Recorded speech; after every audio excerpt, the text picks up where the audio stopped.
Hello, welcome to Solomon's Gate. I'm Joe Kusi. Today I want to talk to you about the 5 languages of honor. We've already learned at the gate that wisdom is the ability to tell difference, and honor is the willingness to respect someone's difference from you. We've also learned that honor brings favor, and favor brings access, prosperity. Favor brings everything you desire. Whatever good is there is in your life came because of someone you honored. Whatever bad there is, because of someone you dishonored. So you may be listening to me and saying, but I really want to know how to honor people properly or rightly. How do I know how to honor people? Well, today I want to show you 5 honor languages that communicate honor, of course. The first one is the language of body gestures. In the Old Testament, it is written that you will stand in the presence of an old man and you respect the presence of a gray-haired man.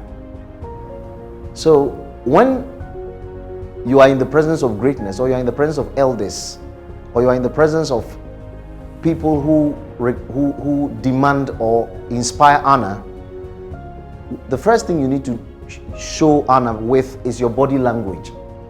I imagine that if you are visiting your fiancé for the first time to meet her dad, and you are in the sitting room and her dad enters, you will stand, will you not? Well, if you don't stand and you sit, he may think this young man doesn't respect. Right? You should stand. You should probably bow slightly when you shake him, and your facial expression. You show honor with your facial expression.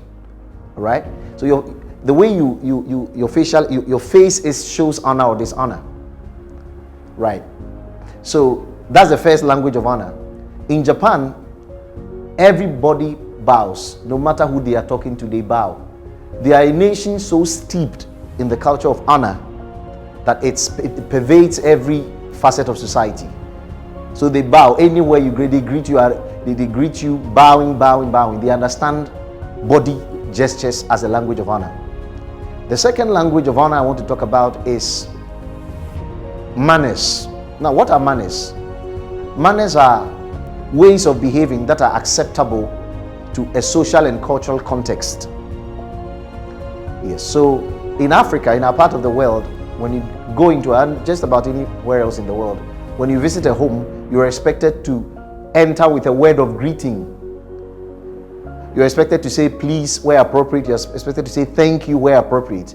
These are manners, and manners show honor.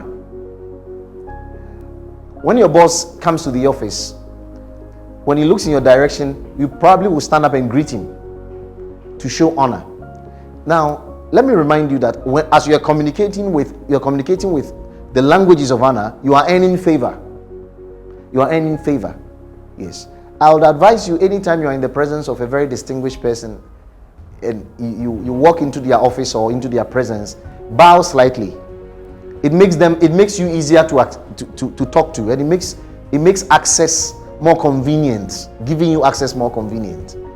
Because when people get to the top or they are distinguished, they don't really understand the motives of people coming near them. So they labor consistently under the idea that someone might be coming close to them to disrespect them or have an ulterior motive. So when you show honor, it makes them comfortable and they're able to let down their guard. So honor gives you access. So manners are important in communicating honor. The third language I want to talk about is appearance. Many of us do not know that how you dress to go into the presence of somebody or to attend a certain function shows how much respect or honor you have for the function and those who organized it.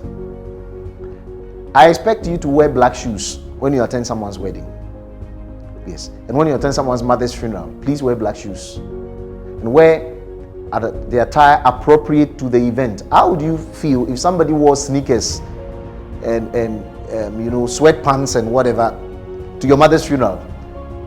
They may be your close friend, but you may not laugh in their direction that day. It doesn't show honor. Dress the way you want to be addressed, we say. So if you want to communicate honor to somebody, dress appropriate to the event they are inviting you for. If you're going to someone's child naming ceremony or christening and they say all white, they have their reasons. Respect it. If you don't respect these things, you'll be surprised you'll not be invited back. And if you are not, don't complain, right? And you must have attire, you must have a wardrobe that is appropriate, or that is compatible with communicating honor with appearance. So if you're a man, I expect you to have a dress suit, have a good pair of shoes. In Africa, you can't go wrong with a kente cloth or an agbada or something that is appropriate to the event you have been invited to. It shows honor. When you are invited into the presence of a distinguished person, always assume that you should dress formally. You can't go wrong. If you go into their presence and they say, "Oh, I think you overdid it," you've erred on the side of caution. There's nothing wrong with that. They still take note that you respected their presence and access enough to dress appropriately and to show honor. But if you dress casually, they may think, well, he must not think very much of me or the access I've granted him. Now, I heard a story of a very distinguished man in Nigeria who asked one of his assistants to meet him for a meeting they were going to have somewhere in the president's office or something. And when he got to the end, this leader I'm talking about dressed formally, but his assistant wore a polo shirt and some jeans and sneakers. And when he saw his assistant, he didn't say anything. So when they got to the gate, he entered and he didn't look back. And he knew they were going to stop his assistant. He didn't look back and he walked in. He wanted to teach him a lesson. And that was the last time he ever dressed that way to accompany him somewhere. The fourth language of honor I want to talk about is the language of gifts giving, the language of gifts. Now, in our part of the world, I don't think it's a language we understand very much. Now, in the ancient world, gift giving was as important as your passport when you are traveling. It was the most important and the clearest way to show honor. If you came into the presence of a king without a gift, it is equivalent to attending a press conference where the president is going to speak and shouting in the presence of everyone that the president owes you money. Now, in the writings in the Old Testament writings, it is said that when Saul became king, one of the tribes despised him and brought him no gifts. They despised him and brought him no gifts. Whenever you have the chance to meet a person of importance or distinction, always take a gift. It is the easiest way to make them understand and see you in the right light. Access is first a gift, then it's secondly a test, and then thirdly a reward. So someone gives you their time, you take 1 hour of their time, an important person, you take 1 hour of their time, you didn't bring a gift. The second time, you come again, you didn't bring a gift, right? It may cross their mind, why do I keep giving my time to this guy? Is he showing respect or honor in any way?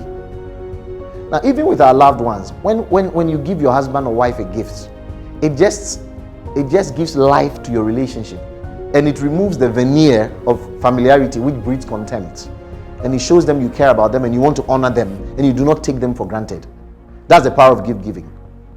Give your gift a boss. Give your boss a gift once a while. Give your wife a gift. Give your husband a gift. Anybody that you want to show you respect and honor, gift giving is a powerful way of showing it. The last language of honor I want to talk about is a lost art. It's the language of attendance. What is the meaning of attendance? To attend on somebody means to wait on them. Now, if you went to a sultan's palace in Brunei or the king's palace in Thailand, you would see a whole lot of butlers and servants dressed in the royal dress of the royal servants, and they are standing in the corners waiting on the king. Now, attendance, I said, is a lost art. To attend upon your boss or to attend upon your parents, sometimes you should just call your mother and just go and spend time with her and just be there and say, "Mama, I'm just here, right? I'm just here to spend time with you. Anything you want to talk about, I'll talk about it. Anywhere you want me to take you, I'll take you." That's attendance. Attendance is giving yourself as a gift, giving your time to the person as a gift. And to communicate the language of attendance, you have to understand the power of adaptation. You adapt yourself to the person, right? I don't imagine that if you are a butler to the President of the United States, you hurry him so that he has to tell you, "Oh, I'm keeping you waiting. Wait, I'm coming." You are waiting on him. He mustn't get the sense that he has to hurry up for you. So that means you are adapting yourself to him. That is attendance, right? Now, there are some people I respect. Sometimes I call them and I say, "What do you want to do this week?" They tell me, "I'm going here, I'm doing this." I say, I'll come with you. I'll walk with you. I'll be around you. I want to be somebody following you around. I want to attend on you. All right. So when you do this, it's one of the highest languages of showing honor. When you do this, you communicate honor in an intelligent and in a way that shows you are aware of what you are doing, and you invite favor. And wherever there is favor, there is blessing, there is money. Thanks for joining me and learn about the 5 languages of honor. See you again.